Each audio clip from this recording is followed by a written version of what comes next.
Bienvenidos a Reflejos, el segmento de análisis internacional de Focos. Las recientes protestas en Nicaragua han dejado varios muertos, censura de medios de comunicación, saqueos y caos en las calles de Managua. El aparente detonante es una reforma que el presidente Daniel Ortega pretendía hacer en el Seguro Social.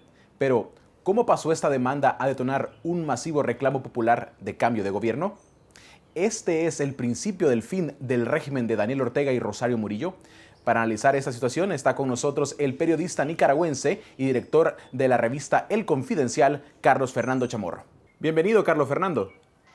Gracias, Andrés, por permitirme brindarle información a la teleaudiencia salvadoreña sobre la crisis de Nicaragua.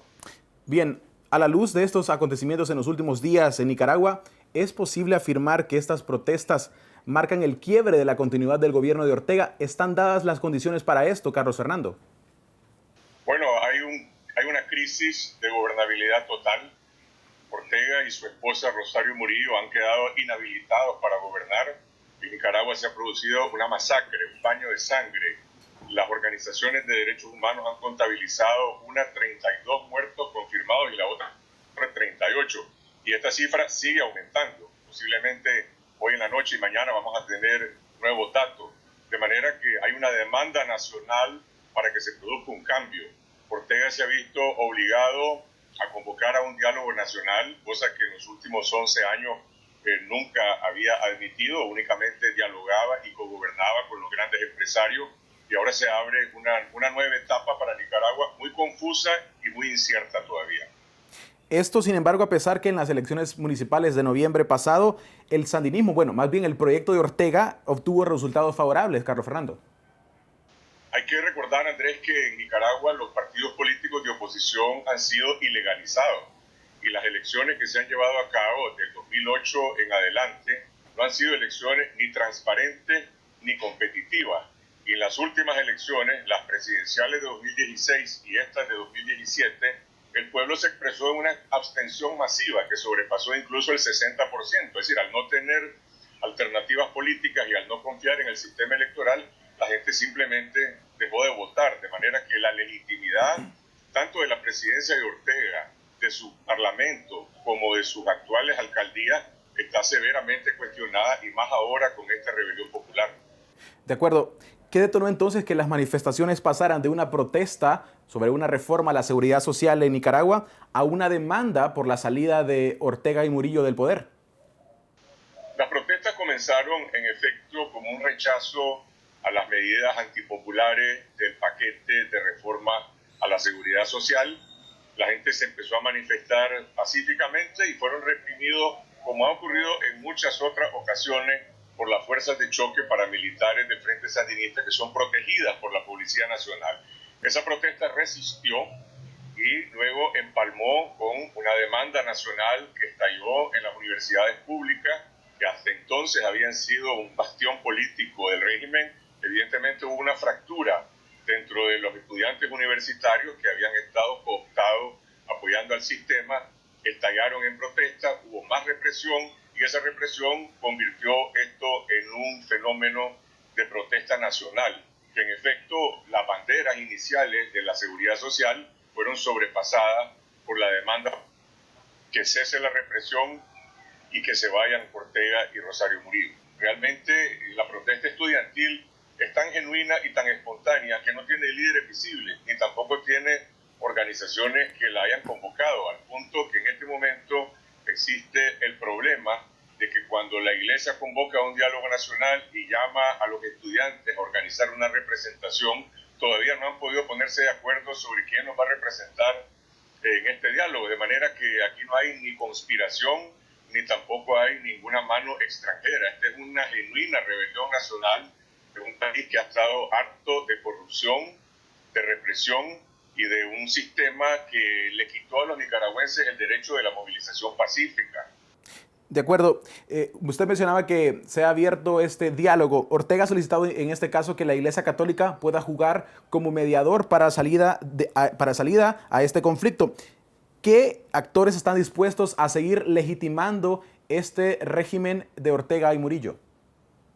Miren, no lo sabemos en este momento. Evidentemente hay un sector importante de los grandes empresarios que estaría más inclinado a preservar el status quo. Pero aún dentro de la clase empresarial hay una claridad de que el sistema anterior colapsó y se agotó y que se necesita un cambio democrático.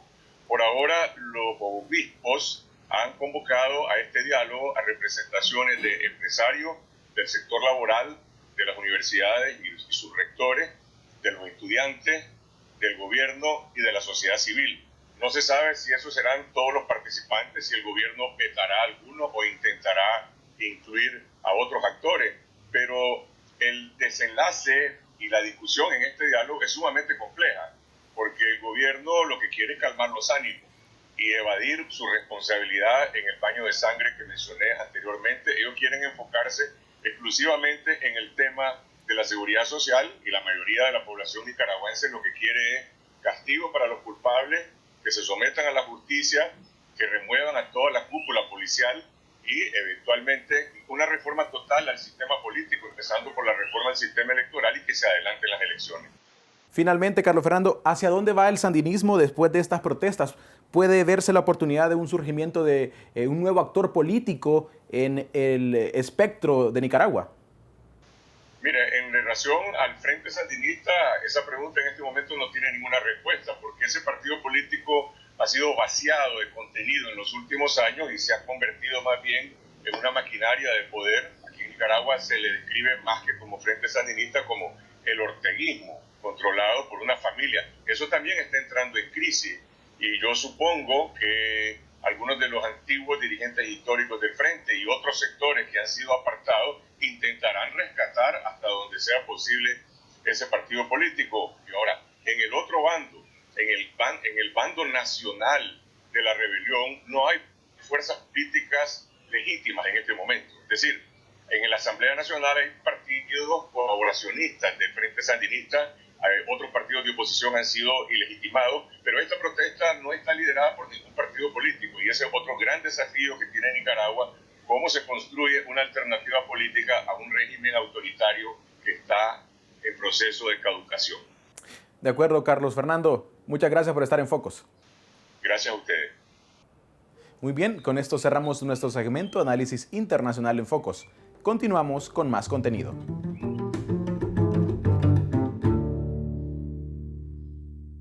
Diputadas y diputados, pónganse de acuerdo. Tienen suficiente información. El Ministerio de Salud está de acuerdo con que se regule la interrupción del embarazo por la salud y vida de niñas y mujeres. El Alto Comisionado de las Naciones Unidas para los Derechos Humanos dijo: El Salvador debe suspender la prohibición absoluta del aborto. Por la salud y vida de niñas y mujeres, despenalicen el aborto ante casos graves. El momento es ahora.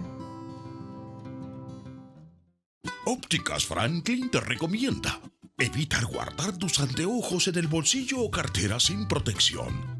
Evita limpiarlos con tu ropa o servilleta y evita usar alcohol, acetona o líquidos que contienen amoníaco. Aplica únicamente el líquido que te doy en Ópticas Franklin. Guárdalo siempre en tu estuche duro. Búscanos en www.opticasfranklin.com.sb.